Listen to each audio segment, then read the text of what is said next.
ইতিহাস ঐতিহ্যের অতি প্রাচীন জনপদ বাকেরগঞ্জের শ্যামপুরে ১৬০০ শতকের দিকে জমিদারি পত্তন করেছিলেন প্রসন্নকুমার রায়চৌধুরী।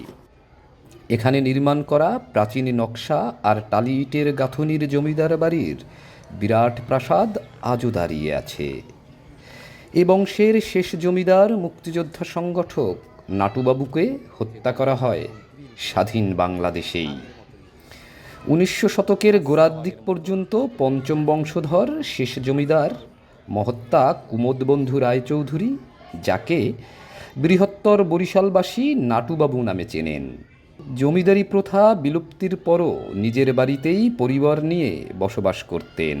বাপদাদার বিরাট অট্টালিকা আর তাদের প্রতিষ্ঠিত স্কুলে ৭১-এর মার্চে গড়ে তুলেছিলেন বরিশাল অঞ্চলের মুক্তিযোদ্ধাদের প্রশিক্ষণ শিবির, সরবরাহ করতেন খাবার।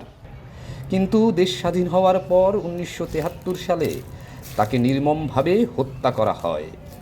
অভিযোগ রয়েছে স্থানীয় এক রাজাকারের নেতৃত্বে বাড়ির দোতলায় উঠে তাকে কুপিয়ে হত্যা নিশ্চিত করা হয়। মুক্তিযোদ্ধাদের সংগঠক নাটুবাবুর নামে রয়েছে তাদের জমিতে স্কুল, সেখানে পড়ছে অসংখ্য ছেলেমেয়েরা।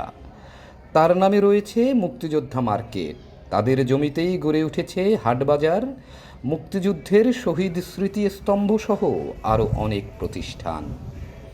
কেউ যদি এই স্মৃতি বিজড়িত বাড়িতে ঘুরতে আসতে চান, বেড়াতে আসতে চান,